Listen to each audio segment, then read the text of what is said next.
At what point do odds stop being normal and start becoming impressive? Why are billions of people obsessed with impossible odds videos?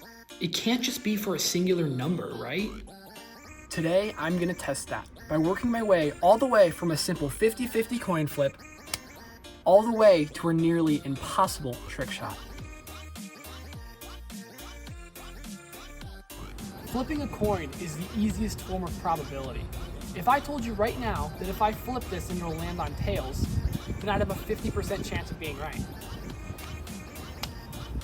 It's tails. It was tails, but it fell off. It's not impressive because we expect it to happen. A coin flip is perfectly balanced.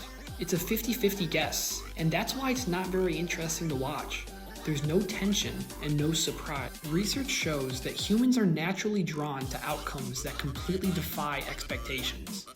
When something is completely predictable, or the odds of winning are better than losing, then it doesn't hold our attention for very long. According to research done in 2009, our brains are wired to focus on surprise, meaning events that differ from what we expect. A coin flip doesn't surprise us, it just confirms what we already knew. It could go either way, heads or tails. Alright, so how about something a little bit harder? A successful bottle flip might land, say, 1 out of 3 times, but it's still doable. Now we're starting to see something a little bit more interesting. The bottle flip isn't just pure chance anymore. Instead, it's a mix of randomness and skill. This is where engagement starts to increase. Studies on decision making show that people are the most interested in outcomes that are uncertain, but not impossible. If something is too easy, it becomes boring. But if it's impossible, it feels completely pointless. The sweet spot is right in the middle, where success is unlikely, but still achievable. This is where our attention spikes. Alright, I think that's enough. You guys get the point. That's why we watch, because we believe that it might happen. Here's where things get more interesting. Skill starts to interact with randomness. The better I get at something, the higher the odds of me actually getting it are, but they're never certain. As the probability drops, something else becomes important: the possibility of failure. When a trick shot only works occasionally, we start to see repeated attempts, and that actually makes the final success so much more rewarding. Research on suspense and entertainment shows that uncertainty over time increases overall emotional payout. Pretty much just meaning that each failed attempt builds tension, making the eventual success feel so much more earned. Oh, hallelujah. There we go. In other words, the lower the probability, the more valuable each success becomes because we've seen what it takes to get there.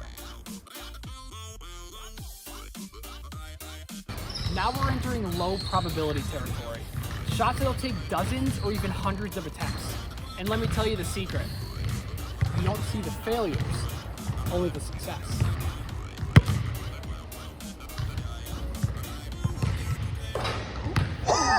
Did it actually go Yes, I'm being so for real.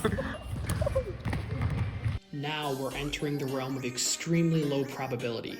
Shots that might succeed once in a few hundred attempts. Psychologically, rare events carry a lot more weight than common ones do. Research shows that people tend to overvalue unlikely outcomes, giving them more attention and emotional significance than they statistically deserve. That's why videos labeled 1 in a million get actually millions of views. It's not just the actual shot, but it's the rarity attached to it. Watching something unlikely makes us feel like we're witnessing something truly special, something that not everyone gets to see.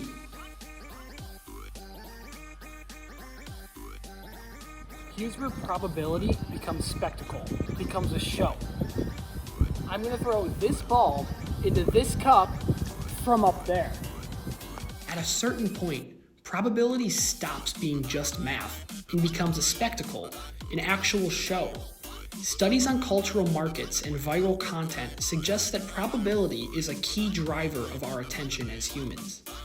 When outcomes are uncertain and rare, they create a sense of uniqueness, like we're witnessing something that shouldn't happen at all. Oh my gosh. And that's the line. When something becomes so unlikely that it seems impossible, but it happens anyway. That's when probability becomes impressive.